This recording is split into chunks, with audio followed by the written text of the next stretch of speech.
Hi again, everybody, and welcome back to the Perimeter Institute for Theoretical Physics here in Waterloo, Ontario. We are at Q2C, the Quantum to Cosmos Festival. This is the final night of 5 intriguing and fascinating programs on everything from space exploration to designer genetics. And we've got, thankfully, another full house here at the Perimeter Institute. Thanks to everybody for coming out on what's a very wet night here in Waterloo, but obviously hasn't dampened your spirits this evening. For those of you who are watching us at home, you can participate in the discussion as well. Our fifth column blogger, Mike Miner, as he has all week, is once again hosting a live chat on our Inside Agenda blog. Simply go to our homepage, tvo.org/theagenda, and join in that discussion, as well as getting all information you want about this Q2C festival. Now, to the main event tonight. In an increasingly skeptical world, are we losing our taste for a life shaped by science? To debate that, Natalie Angier. She is author and Pulitzer Prize-winning science columnist at the New York Times. Stuart Brand, president and co-chair of the Long Now Foundation and founder and editor of the Whole Earth Catalog. Nadia El-Awadi, Cairo-based freelance journalist and president of the World Federation of Science Journalists. Michael Griffin of the University of Alabama and the former administrator of NASA. And Neil Turok, cosmologist and the director of this Perimeter Institute, where we find ourselves tonight and have for the last 5. And Neil, first of all, thank you for your hospitality over the last 5 nights. We've had a great experience here. We also want to say, because some people may have seen the advertisements in the newspaper this morning, Mike Lazaridis, who built this place, of course, co-CEO of RIM, was supposed to be with us this evening, but he got sick and he's not able to be with us tonight. So, Mike, we wish you a speedy recovery. Now, on to the discussion. Many of the most intense public debates have had science at the core. Think of nuclear power, genetically modified foods, cloned sheep, stem cell research, global warming. Natalie, to you first. Do people have a point when they suggest that innovations of this kind make them very uneasy? Well, I think that people are very nervous about things that they don't understand. I think one of the problems is that most people never meet a scientist. If you spent as much time around scientists as I do, you would realize that they're actually pretty sensible, well-grounded people, and they're not ones to get kind of overexcited about things. And I think one of the reasons that they do have this groundedness is that they've learned to sort of weigh things in a rational way. And maybe if people took a tip from that, talk to a scientist at a cocktail party, you would start to see that maybe you don't have to get so sort of excited and hysterical about any issue that you're dealing with. You can sort of make a rational decision, look at the pluses and the minuses, and come to a conclusion about whether it's worth the risk. Neil, are you a sensible and well-grounded person? I'm not the right person to ask. You're not. Not on this one. Not on this one. How about you? I'm well-read. I'm a writer. I have to be. You have to be. How about on the issue? Do you understand why people are a bit queasy about all of these innovations that we hear about? It's new stuff, and it's consequential stuff. And so you immediately start to have an opinion about it, as you have an opinion about somebody running for office. You know, you've got a new technology that, in a sense, is running for office in your life. So you start forming an opinion, and then it kind of gets a momentum, and it may well be that it's too late to correct later when real knowledge enters the scene. And so people veer off in various directions. Michael, how do we know which fears are well-founded? Well, that's a difficult question to ask or to answer in advance. I mean, truthfully, we don't, because only in light of hindsight do we usually see which fears were well-founded. And so I think a better term to use about what's appropriate and not appropriate is, I think it's not useful to have fear. I think it is useful to recognize rationally that there are no unmixed blessings. There is no cloud that doesn't have, if you will, a dark pocket. There are downsides to every upside. So we are right to look at the possible consequences of innovations. But to do that, we actually need to use the scientific method to look rationally at the innovations we create to examine their potential impacts. Nadia, you come here tonight from a part of the world where there is, Egypt, a considerable amount of poverty compared to what we experience in the West. This fear of innovation, more intensely held in your part of the world? No, no, we don't have a fear of innovation, but I'll tell you what we do have a fear of. There is a fear of some science. And as a science journalist, I can tell you that part of the reason for that fear is that we, as journalists, as the media, are not providing proper information about science. One of the problems that we have right now in Egypt, and I know that a similar problem exists in the United States, is the fear about the influenza vaccine, H1N1 vaccine. And one of the reasons why there is that fear is that the media is not communicating properly the proper scientific details about this vaccine. But the general population is getting the misinformation. They're getting the wrong details. They're getting the wrong information that causes fear. So as journalists, we have a very important role in communicating and being the bridge between the scientists and the general population to make sure that they get the right information and that they don't have unfounded fear. Neil, I was going to touch on this later, but since it's been brought up right now, how much of this is journalism not doing its job, and how much of it is you folks are just very, very, you're very hard for us to understand sometimes? Yeah, I think it's a huge challenge. The world is speeding up, science is speeding up, new discoveries are coming thick and fast, and we are not sure where they will lead us. I think there are good grounds to believe they are our best hope for the future if we are going to tackle the big problems facing the world, global warming and eventually going into space, which I hope Michael will talk more about. We need science and technology. They're absolutely essential. So they will drive our future. It's right for people to be nervous. That's a rational thing. It's rational to be nervous. It's rational to be nervous. But what it means is you have to realize the future will be what we make it. And so, yes, be nervous, but also keep yourself informed.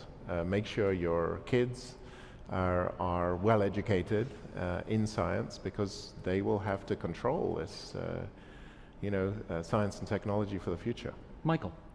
I think when we talk about fears or concerns about science, a question we have to ask ourselves is, what alternative would be better?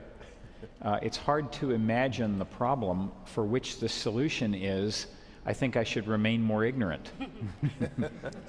Okay. Well, you know what? Let's bring these up right now. Here's a survey. Who did this? The Pew Research Center for the People and the Press did this. This is only a few months old, on whether more good or more harm has been done, for example, when it comes to achievements in space. Michael, this is right up your alley. 74% of those surveyed view space achievement as having done more good, and only 17% say it's done more harm. How about achievements in genetics? 72% say more good. Only 19% say more harm. Achievements related to the internet? 70% say more good, 22% more harm. How about nuclear energy? Very controversially handled in the daily media. 65% still say it's represented more good. Only 27% say more harm. And the final question, the survey also asked if science and technology have made life easier for most people. And overwhelmingly, 83% say yes, 10% only say it's made life more difficult. Natalie, this would seem to suggest a really pretty high, pretty decent support across the population for science and the role it plays in our lives. If that's the case, who are the people who are questioning the value of science in our lives? Well, first of all, you have to keep in mind that they're a vocal minority, I think, and the people who make a big fuss are the ones that get all the attention. So, for example, we were talking about the vaccines. There are some people who think that vaccines are bad for you, and they just keep coming back, and no matter how much the data overwhelmingly show that they're safe, and in fact they're great, and I think that anybody who doesn't have their kids vaccinated is just an irresponsible person. But they're so insistent and they are so relentless, and they're a small number of people and they make a lot of noise, and they influence media coverage because they hold events and they get celebrities speaking for them, and it's unfortunate. And I don't feel as the media it's entirely our fault, because it's a difficult balance between becoming an advocate for something and just reporting the news. So, Nadia, if it's so obvious that vaccines are good and that those who speak against them are, as Natalie has said, a fringe who really don't represent the truth on this, why do journalists put them on the air? Why do we write about them? Well, because they're part of the community. We have to be able to report all sides of any issue. Even if one side isn't based in fact at all? Well, as long as they're talking, I guess the journalists will end up having to address what they're talking about. For me, if I did speak with people like that, I would want to be able to speak with them to find out what issues they're raising and be able to take these issues to a scientist and have someone that has the information address these issues properly. So that would be my role. If I did raise issues like that, my role would be to provide the proper information, the proper answers to those questions. I see. Neil? Yeah, I think I want to take the side of the critics of science. Right, it's a bit dull if we all just say how great science is.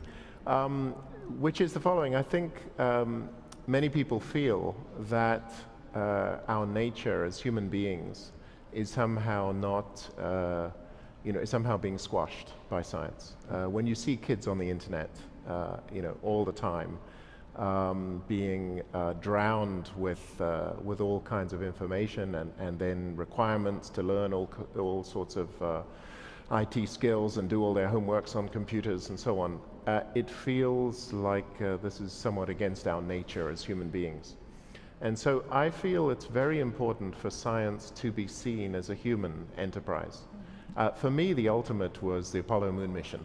Okay, what could be more human than these people going on this incredible adventure, which required bravery, technology, generated spin-offs? It got a whole generation of people interested in science and did incredible good. I mean, I think as you saw in your poll, it was the highest rated. Yes. Right? And that's how science should be seen. It's a human endeavor. We're human beings. We're trying to understand the world. And I think, in fact, events like this, the festival, your TV program, they are part of that. And I would say it's our responsibility as scientists to make it clear what we're doing is very human. As Michael said, we don't know what the future will bring. We're playing with these tools and trying to understand the world. We're not sure where that will lead us. Nobody can predict 10 years from now what the outcome of science will be. And it's up to us to involve people, to explain what we're doing as far as we can, and for people to enjoy science as a very human activity. Stuart, let me put this to you. It seems that certain people from a certain ideological perspective have the same antipathy towards the same issues in science, and let me just a couple of obvious examples here.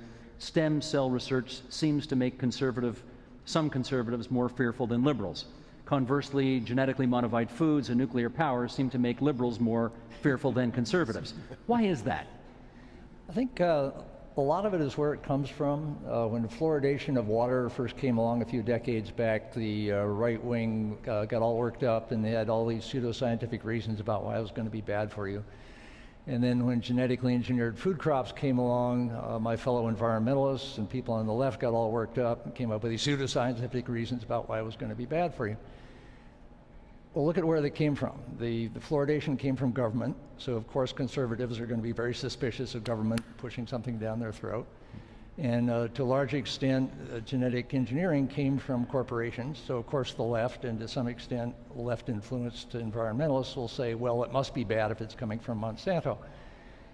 And again, once they set down that path, then they start finding things that support the theory that got started by actually this other reason. But for me, an interesting case is we've been talking about the vaccine stuff, and people who are worried about vaccines seem to be across the political spectrum. So much for my theory. Well, government's pushing it on people, and private corporations make them. So there's lots for everybody to be nervous about. In the job here, but the thing that seems to be in common is children. That most of the people that really worked up are parents. And then I would compare that with in vitro fertilization a few years back. Parents were worked up about that.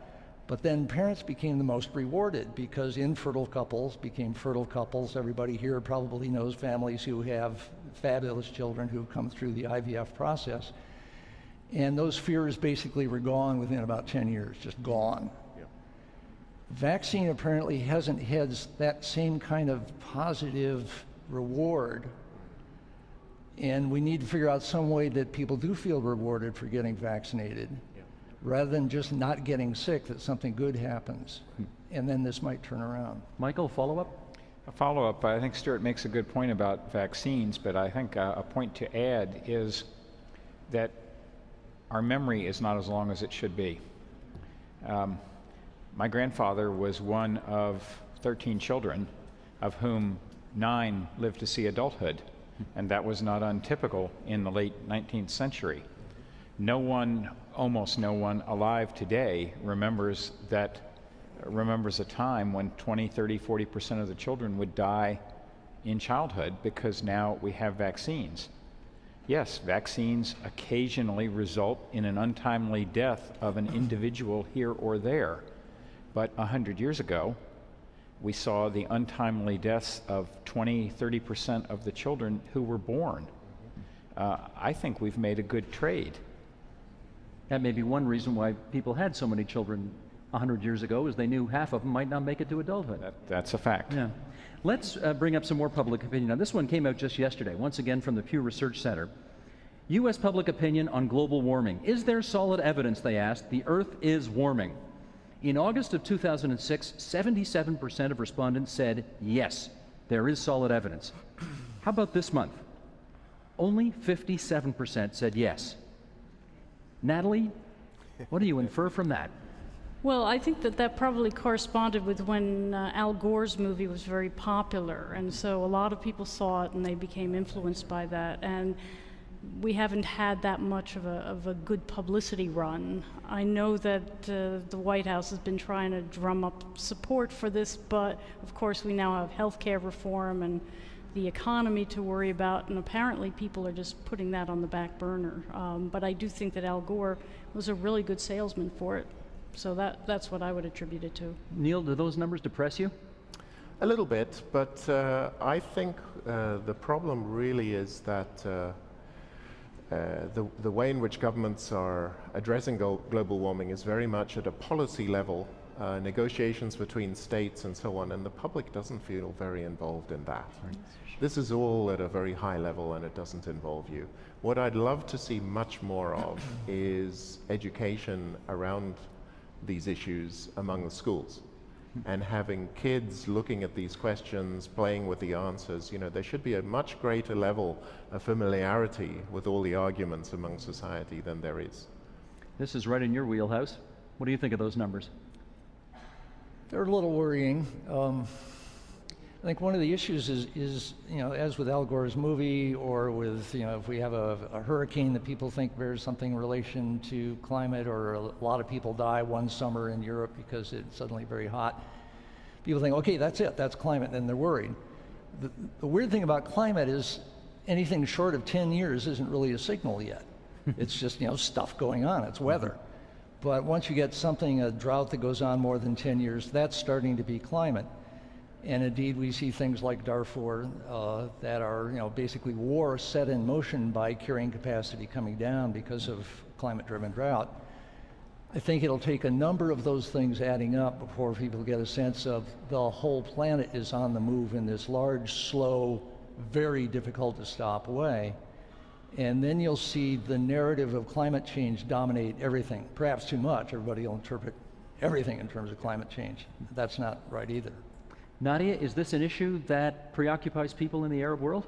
Climate change? Yes. Well, recently, yes. I think it took us some time to start being preoccupied by climate change compared to the rest of the world. I don't think we started understanding that climate change could have an impact on warmer countries. And it took time for the research also to start appearing on how climate change can impact areas like Egypt and the Arab world. In Egypt, as an example, there's now research that says that our delta region, which is the triangle where the two branches of the Nile meet, this area of Egypt is threatened to be flooded with the Mediterranean Sea.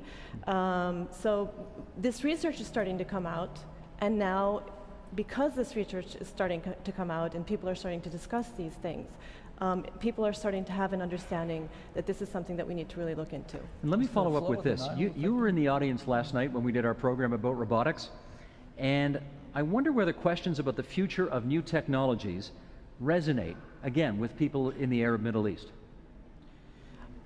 For us, new technologies means a new mobile, a new laptop, you know, the little gadgets that we play around with. But we're not at the stage where we think of technology, meaning robots and artificial intelligence, and we're not there yet. One of our problems in Egypt is that we have a 70% literacy rate. That means that 30% of our population above the age of 15, they still need to learn how to read and write. So things like artificial intelligence, they're just way out of our radar. Stuart. Nadia, is texting on cell phones changing the literacy rate? Well, it depends on how you define literacy in that case. Because in Egypt, for example, we communicate in the Arabic language. And what you'll find now is that the English language is being used to communicate Arabic.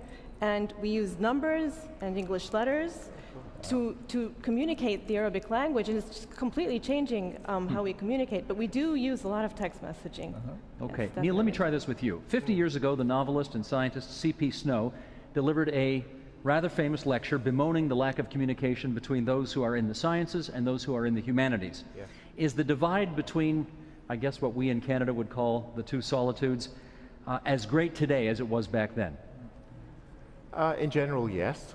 I think I would make this a much broader critique of universities. Universities have become too compartmentalized into departments who don't speak to each other, and academic disciplines tend to be much, narrowly defined and almost to compete with each other for attention and for funding and so on, which is completely counter to the whole idea of knowledge, as a common possession of humanity. So I think new institutions like this, I don't want to toot our horn too much, but new institutions like this try to be interdisciplinary, to involve other disciplines.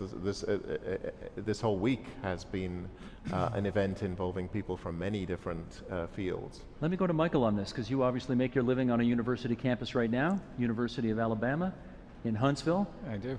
Is he speaking truth to you on this? I think there's some truth, certainly. Academic institutions and the teaching of knowledge and the learning of knowledge tends to be very compartmentalized. I have spent a professional lifetime, almost 40 years, in science and engineering, and my contribution has always been to cross disciplines. So there is some truth to what Neil says, but at the same time, I think today, in all fairness, there is such an amount of coverage of science and engineering and technology in the media that even my liberal arts friends and my entertainment industry friends are fairly conversant with at least the surface layers of what goes on in science and engineering. So there's been some progress. Now, I think it's worth pointing out that C.P. Snow, however, was not talking about that surface awareness of each other's disciplines. The question that C.P. Snow posed in his paper, in his lecture, Two Cultures, was he directly stated that most of his scientific friends would be able to make a knowledgeable comment about, say, a Shakespearean play, but that no great Shakespearean would be able to make a knowledgeable comment about special relativity. He was talking about the next layer down below the surface commentary in these disciplines, and I think that, in fact, is as bad as it ever was. I really want to hear what you've got to say on this, Natalie, because you work for the New York Times, where I'm betting you could make an intelligent comment about something happening in the Obama administration, but people who cover politics for your paper couldn't necessarily do the same thing about the stuff you cover. No, Is that true? I think it's very true, and it's actually sometimes a little bit upsetting to me that that it's acceptable to be ignorant about this, whereas if you were to say that you were ignorant about what was going on in the Obama administration or in the Middle East or whatever, that would be a sign of you're not doing your job, not being aware of what's going on in the world. But it's perfectly fine to ghettoize science, and that is, I could tell you so many stories about the editors that I've dealt with and things that they've said that make me realize. Tell us. They're a bunch of idiots, aren't they? Well, one story about how when an editor was editing a piece I'd written about whale genetics, and he's going over it, and so he stops me midway because I had referred to whales as mammals. He said, "So whales are mammals?" And I said, "Yeah." And then a little bit later, I used the word animals. He said, "Mammals are animals?" And This at the New York Times. yeah, I didn't quite know whether he was being entirely serious or just very diligent wanting to get it, but I realized that I kind of take a lot for granted and maybe shouldn't. And in fact, I think anyone who writes about science learns that lesson over and over and over again, that you should never take anything for granted. But you shouldn't take anything for granted you shouldn't take for granted that people know where Mexico is, or you could point out on a map, or that it's part of North America. I mean, there are a lot of sources of ignorance in the world, but then again, people maybe know things that I have no idea about, so. Stuart, you got a view on this?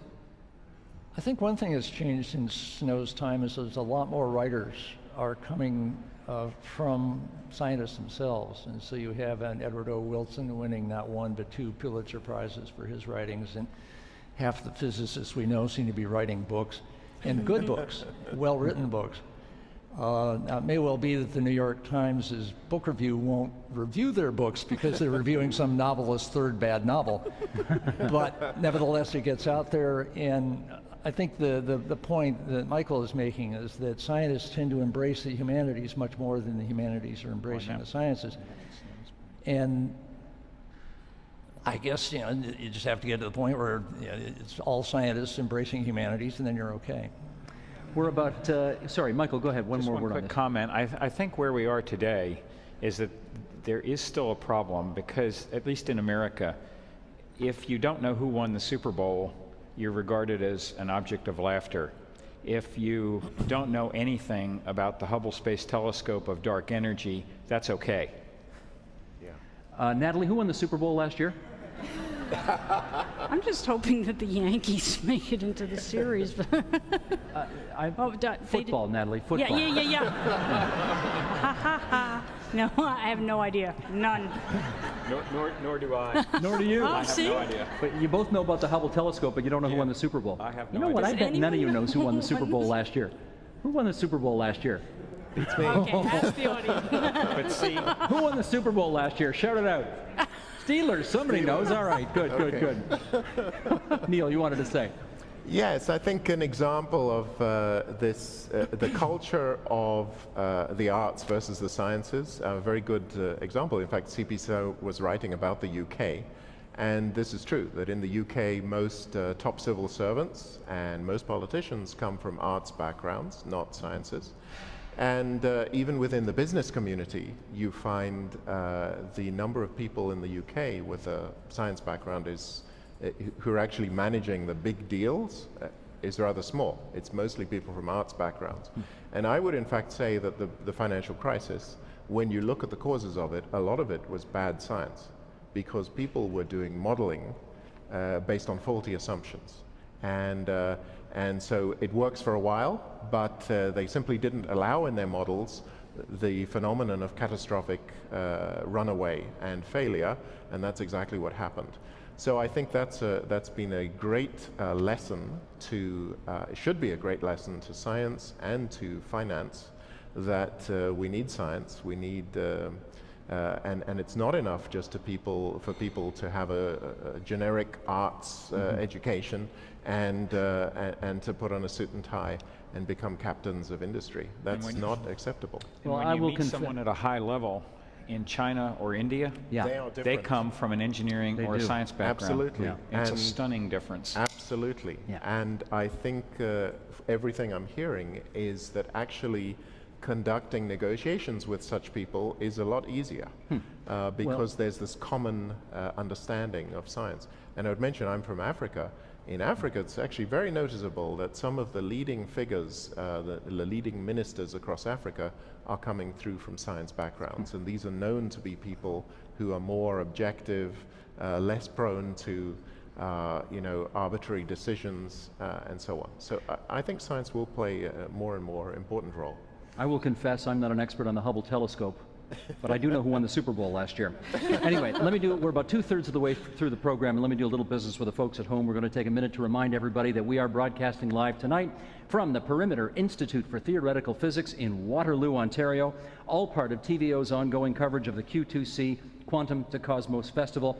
If you can't be here with us tonight, you can always join us online at our homepage, tvo.org/theagenda. Our fifth column blogger, Mike Miner, is hosting a live chat right now on our Inside Agenda blog. You can also follow us on Twitter at twitter.com/theagenda using the Your Agenda hashtag. Also online, all of the broadcasts that we've done this week, as well as our web-exclusive Imagine the Future videos. All that, plus complete festival coverage in live streaming video on demand on our homepage, tvo.org/theagenda. Okay, I'm going to go to the audience in a second, but first we've got this question from online. Robert says, science can't answer the why question, only the how question. That's why many people don't find comfort in it. I'm seeing some nodding of heads here. Yes, you agree, Neil? Yeah, I think so. I think there are lots of things science can't answer yet. Yet.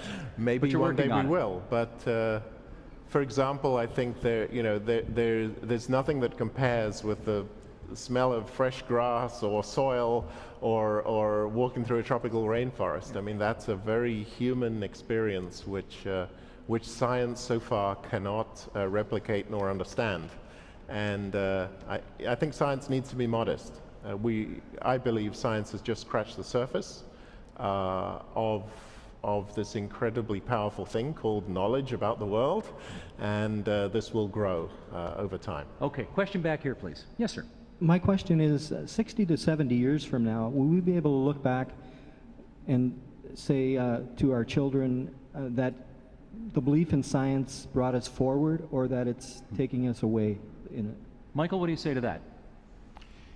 I think the history of human society since the Renaissance shows us that if we look back across any 60 or 70 year period, we see truly that we are better than we were before. We're not as good as we want to be, and we can all look back at our own lives and at the progress of society and say there are plenty of mistakes to find. But if you average it out, we're better than we were before, and 60 years from now, we'll be better than we are today. Way here in the back, please. Yes, sir. Besides good science, as Neil mentioned, there is bad science. So I was thinking, can we increase the trust in science by having the society processes by which to check if bad science is done? How do we check and make sure we get good science, not bad science? Stuart, you want to have a whack at that one? That's the scientific method is in the constant debate and argument that scientists earnestly have with each other with great glee is about. You're constantly sorting out the not so good science from the terrific science. Sometimes it takes a decade or two, and that's the process. Okay, stand up if you would, sir. Kevin, you got this okay? All right, here we go. My question is primarily for Dr. Griffin. It's about a recession and the economic impact of science. And I'm wondering, here in Waterloo, we have huge, enormous impact of science on our community, thousands of spin-offs. Do they have the same impact of the university in Huntsville, or do they have a recession economy? Michael, you want to take that one? Sure. Actually, in northern Alabama, where I'm located, it turns out that is one of the very highest concentrations in the United States of scientific, technical, computer science, mathematical talent because of the space industry, the aerospace industry that is there. That industry is divided between defense and civil space with NASA, and then spin-offs from those. But I would say that region is enormously benefited by the conduct of scientific and engineering work which occurs there. Over here, please. This question is for Neil and then probably for the whole panel. How do we get more women involved? I know that there are more or less the same number of men and women who go to in higher education system, but once they're there, in the hard sciences, it's mostly men. So Neil, your question is, what's the ratio here at PI? And then for everybody else, how do you get more women involved? Because I think they'll probably, I hate to say it, make better decisions than most men would. What's the ratio here at the Perimeter Institute, Neil? Very bad. It's a huge embarrassment, and the ratio decreases as you go up the tree. And so one of the things we've taken on, and I take this very seriously, is I think Perimeter, because it is a much faster moving institution than a typical university would be, we have an obligation to be leaders in this respect. And so we've started a graduate program called Perimeter Scholars International, which is a master's level program, and we specifically prioritize searching for and encouraging young women graduates to come into theoretical physics. The tradition is very poor. If you look at the picture of the Solvay conference, you know, the great founders of our field in the 1920s, there's only one woman in it. The funny Mary Curie. The great thing is she's the only one in that picture who won 2 Nobel Prizes. Nadia, let's hear from you on this one. Yep. I just read a statistic this morning that 30% of the workforce in Egypt is female. I don't think that's really all that bad. What happens in developing countries, and in Egypt as an example, is that you'll find a lot of women going into science as education, but once they finish their education, and I know that this is not only in Egypt, this is in many cultures, is that they have a responsibility not only to their career but also to their families, and it's not a shared responsibility between men and women. And because this is a responsibility that the women are burdened with alone, that they have to take that responsibility, and they find it very difficult to balance the work, personal life, career balance. Stuart, quick word on this? Physicist Freeman Dyson has a theory on this, that it's the PhD requirement that is the great separator, because typically when you get a PhD, that's exactly the period a woman wants to be starting a family, and it becomes this choice between family or going ahead with the science. And Freeman thinks you should just drop the PhD requirement and go with the quality of the science and the people, and if they got kids now, that's fine. But get away from this strange barrier that everybody has to go through. Question here, please. Do you see a disconnect between a willingness to use the products of science, the technology produced by science, and a willingness to incorporate the scientific method into everyday decision-making and policy decision-making? Michael, you want to take that? Yeah, and I even see it among scientists and engineers. We don't always practice in our daily lives what we're taught. Science in Latin, of course, comes from scientia, to know, and the Latin verb to know. And it, I think, accurately reflects that. And the scientific method is a systemization of a way of thinking, combined with, as Stuart was talking about earlier, the value of openness and dialogue in science. Anytime that I hear somebody say scientific consensus, the alarm bells start to go off, because if it's consensus, it isn't science. When we think carefully, according to the methods that have evolved in science and mathematics and engineering, we generally do quite well. But it is a learned skill. It is very much a learned skill. It is not instinctive to our species, and we have to be always on guard against dropping back. You see the vaccine argument that we talked about earlier was a classic example. Tens of thousands of children perished from the lack of vaccines, when today, if a child perishes, it makes national news, and we have no rational sense of how much we've improved as a result.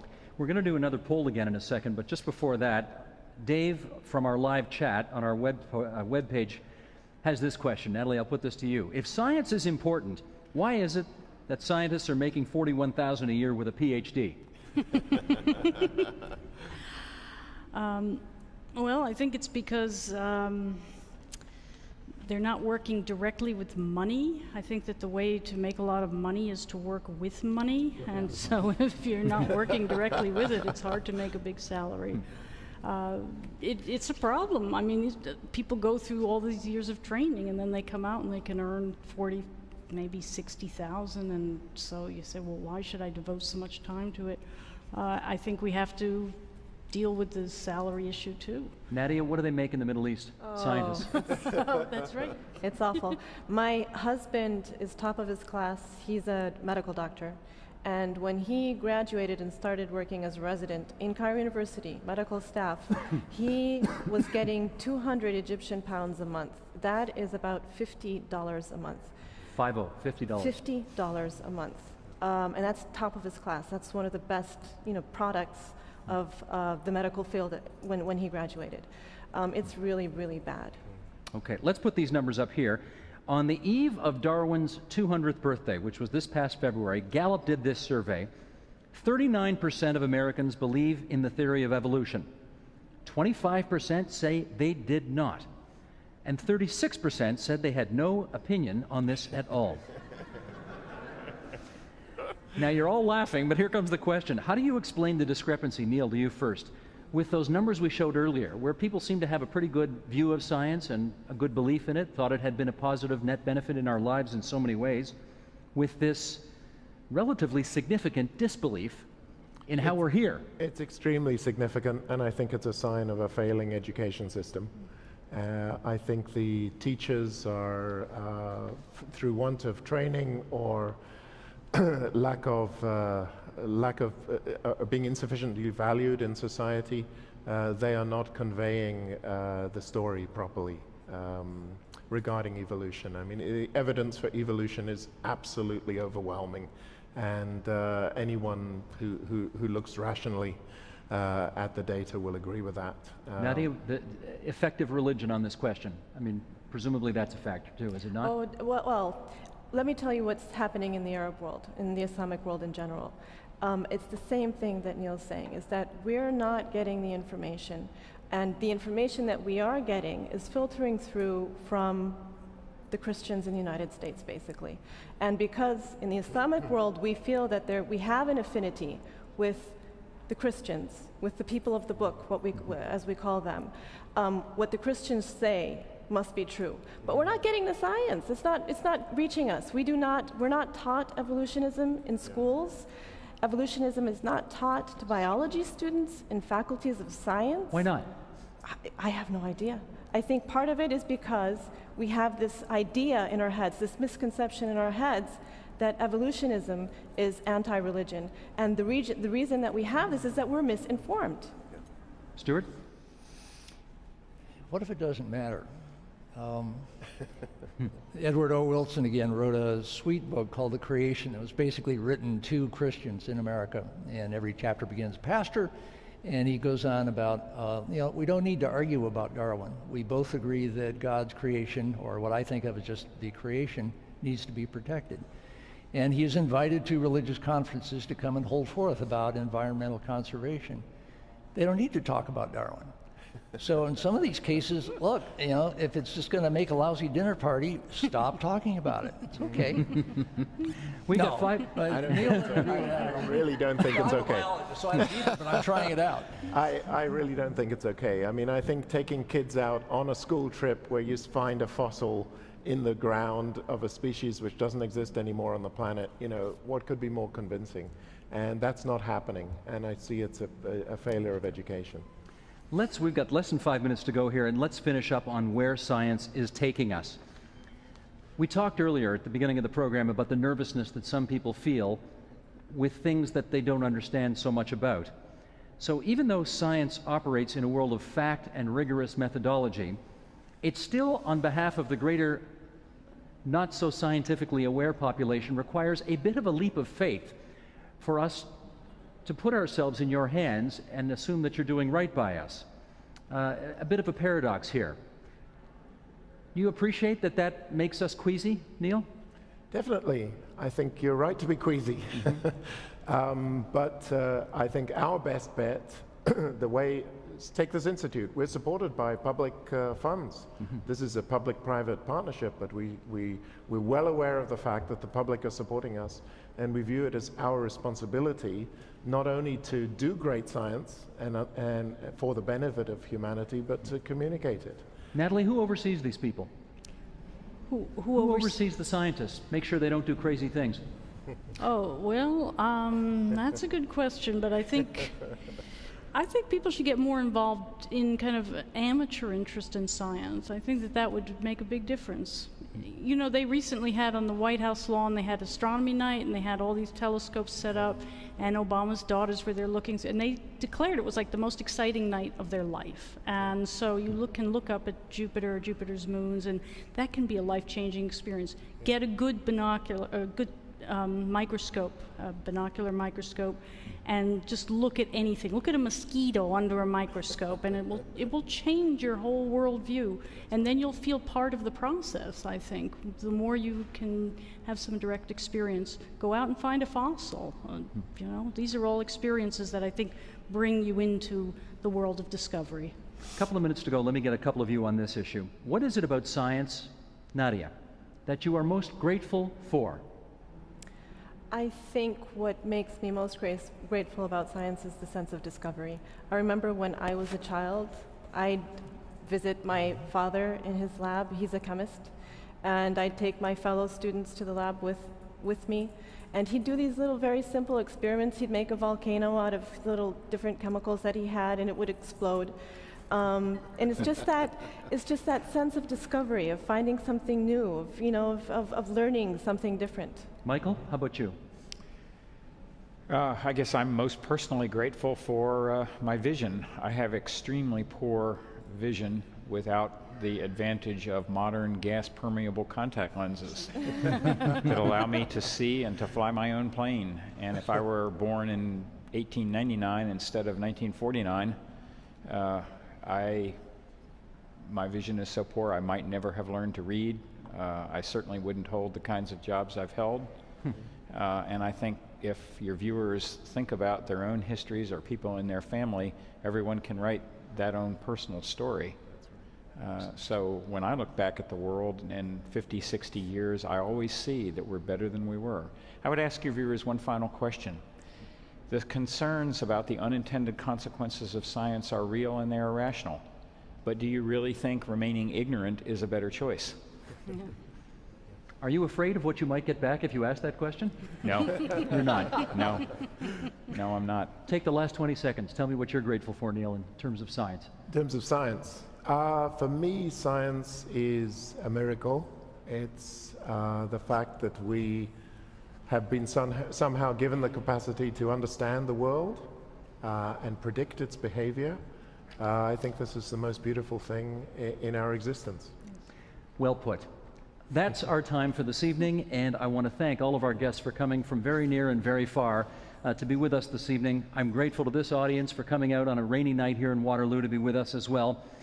And I now want to tell you about a bunch of online stuff we've got available to you. For more information about our guests on tonight's program, futurist Bill Joy's Worries About the Future, web-exclusive video of leading scientists answering the question, where do you see our future in the next 50 to 100 years? And complete Q2C festival coverage, go once again to our homepage, tvo.org/theagenda. Tonight's program was produced by Wojtek Schemberg and Sandra Jonas. My thanks to the two of you for such a great job all week long. Sandra's got the post tonight on our homepage, Science and Inspiration. You'll find that on our Inside Agenda blog, also online, tvo.org/theagenda.